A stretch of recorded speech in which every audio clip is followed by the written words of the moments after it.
नमस्कार दोस्तों। तो दोस्तों आज हम जानेंगे कि अच्छे लोग हमेशा दुखी क्यों रहते हैं और पापी पाखंडी लोग हमेशा मौज क्यों लेते हैं। तो दोस्तों पहले तो हम ये जानेंगे कि अच्छे लोग हमेशा दुखी क्यों रहते हैं। दोस्तों एक बार की बात है, एक विधवा स्त्री अपनी 3 बेटियों के साथ एक गाँव में अकेली रहती थी। एक दिन अचानक से उसकी तबीयत बिगड़ गई और उसकी मृत्यु हो गई। तब यम का एक दूत उस स्त्री के प्राण हरने के लिए आया था। तब उस दूत ने दूर से देखा कि उसकी 3 बेटियां हैं जिनका इस दुनिया में उसकी माँ के अलावा और कोई नहीं है। अगर मैं इस स्त्री को अपने साथ ले जाऊंगा तो ये लड़कियां तो बेसहारा हो जाएंगी। इसलिए यम का वह दूत उस स्त्री के प्राण लिए बगैर ही वहां से चला जाता है। जब यमदूत यमपुरी पहुंचा तो यमपुरी के राजा यमराज ने उससे कहा कि तुम खाली हाथ क्यों आए हो, तुम तो उस स्त्री के प्राण लेने के लिए गए थे। तब यमदूत कहता है कि हे यमराज मुझे क्षमा कीजिए, अगर मेरी जगह आप होते तो शायद आप भी ऐसा करते। तब यमराज जी कहते हैं कि ऐसा क्या हुआ, हमें विस्तार से बताइए। फिर दूत कहता है कि जब मैं धरती पर पहुंचा तो मैंने देखा कि उस विधवा स्त्री की 3 बेटियां थीं जो कि उससे लिपट कर रो रही थीं। अगर मैं उस स्त्री के प्राण ले आता तो उनकी बेटियों को सहारा कौन देता, उन्हें भोजन कौन खिलाता, इसलिए मैं उसके प्राण ना ला सका। तो यमराज जी कहते हैं कि हे दूत, पृथ्वी पर हर व्यक्ति की मृत्यु उसके निश्चित समय पर ही होती है, इसलिए ना तो हम किसी के प्राण समय से पहले ले सकते हैं और ना ही किसी को मृत्यु के बाद उसे जीवन दान दे सकते हैं। जिसके भाग्य में जैसा लिखा होगा उसके साथ वैसा ही होगा। लेकिन ऐसा आज करके तुमने सृष्टि के नियमों का उल्लंघन किया है, जिसका दंड तुम्हें भोगना पड़ेगा। जाओ और जाकर पृथ्वी लोक पर जन्म ले लो।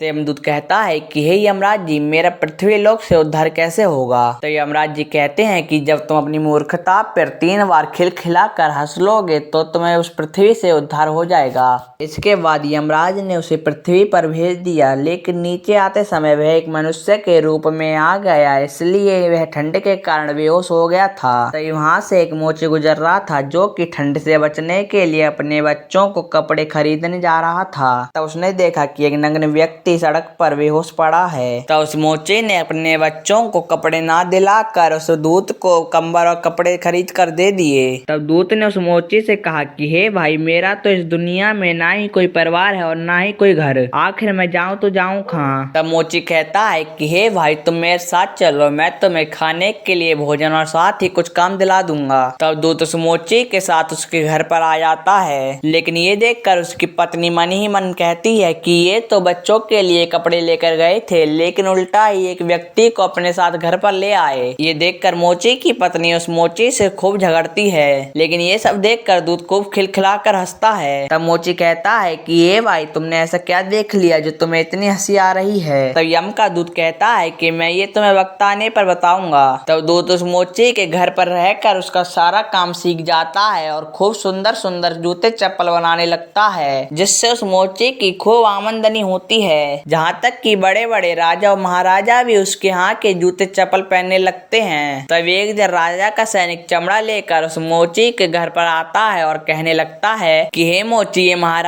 का बहुत ही कीमती चमड़ा है जिसके जूते बनाने हैं, ध्यान रखना कि ये चमड़ा खराब न हो जाए। तब मोची उस सैनिक से चमड़ा लेकर उस दूत को देते हुए कहता है कि हे भाई, ये महाराज का बहुत ही कीमती चमड़ा है जिसके जूते बनाने हैं, ध्यान रखना कहीं गलती से चप्पल मत बना देना। लेकिन लाख बार समझाने पर उस दूत ने उस चमड़े की चप्पल ही बनाई। ये सब देखकर मोची बहुत ही डर गया कि अब महाराज तुम मुझे जान से मार डालेंगे, इसलिए वह उस आदमी को खूब भली बुरी कहने लगता है। तब वह दूत खूब खिलखिलाकर हंसता है। तब वह मोची कहता है कि हे मूर्ख व्यक्ति, मैं तुझे डांट रहा हूँ फिर भी तू हंस रहा है। तब वह दूत कहता है, पीछे देखो, राजा का सैनिक आ रहा है। तब मोची मन ही मन सोचता है कि मैं इस सैनिक को क्या जवाब दूंगा। इतना सोच ही रहा था कि सैनिक उसके पास आकर कहने लगता है कि मैं तुम्हें जो कल चमड़ा देकर गया था उसके जूते नहीं बल्कि चप्पल बनानी है। ये सब सुनकर मानो कि मोची की जान में दोबारा से जान आ गई और मोची उस दूत के पैरों में गिरकर माफी मांगने लगता है। तब वह कहता है कि हे भाई, तुम इतने खिलखिला कर क्यों हंस रहे थे। तब वह कहता है कि ये तो मैं तुम्हें वक्त आने पर ही बताऊंगा, एक बार वक्त आ जाने दो। तो दोस्तों उस दिन के बाद एक दिन उस मोची के घर पर 3 लड़कियां एक बूढ़ी औरत के साथ आती हैं। उन लड़कियों को देखकर दूत समझ जाता है कि ये तो वही लड़कियां हैं जिनकी माँ के कारण मुझे पृथ्वी पर मनुष्य के रूप में रहना पड़ रहा है, लेकिन अब तो ये काफी बड़ी और सुंदर हो चुकी हैं और साथ ही किसी बड़े घराने की मालूम पड़ती हैं। तब वह दूत उस बूढ़ी स्त्री से पूछता है कि हे माँ ये 3 लड़कियां कौन हैं। तब वह बूढ़ी औरत कहती है कि जब ये लड़कियां छोटी थी तब इनकी माँ इस दुनिया को छोड़कर चली गई, जिस कारण आज ये मेरे करोड़ों की संपत्ति की मालिक हैं। फिर दूत फिर से खिलखिलाकर हंसने लगा। तब उस मोची ने पूछा कि हे भाई अब तो मुझे अपने हंसने का रहस्य बता दो। फिर उस दूत के साथ जो हुआ उसने अपने साथ बीता हुआ सारा समय बता दिया। तो दोस्त उम्मीद करता हूँ कि आपको वीडियो अच्छी लगी होगी। अगर वीडियो अच्छी लगी हो तो वीडियो को लाइक करके कमेंट सेक्शन में हर हर महादेव जरूर लिखें।